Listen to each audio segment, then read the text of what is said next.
बनर्जी का। हालांकि ममता बनर्जी को लेकर एक सुखद खबर तो जरूर भवानीपुर से आई, जो वो पीछे चल रही थी, अब वो लीड बनाती हुई नजर आ रही है। शुभेंदु अधिकारी वहां से पीछे चल रहे हैं। तो ये पश्चिम बंगाल का हाल दिखा दिया।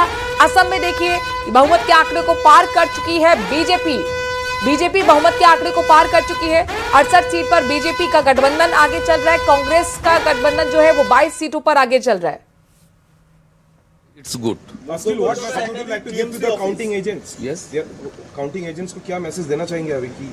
धैर्य रखना चाहिए, ये कुछ नहीं है, ये सभी इनिशियल ट्रेंड है, बहुत आगे जाना है। पूरा इतना सब माने कूल एंड काम। Nandigram you're leading by 3,000 votes in the first round. Yes yes 3,500 vote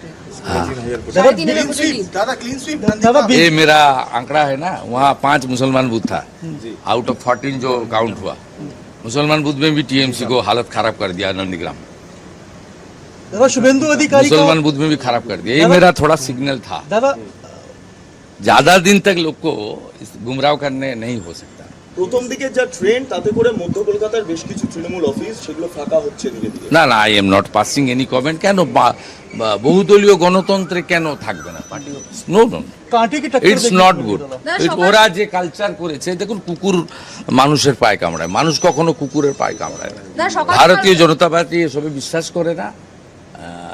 বিরোধী পক্ষের যারা আছেন তারাও করুন, একসঙ্গে কোনোভাবে হিংসা কোনো উত্তেজনার মধ্যে যাবেন না, কোনো কিছু করবেন না। আমাদের স্টেট প্রেসিডেন্টও কাল বলেছে, আমিও আজকে বলছি, এগুলোর মধ্যে যাবেন না। বাংলা শান্তি চাই।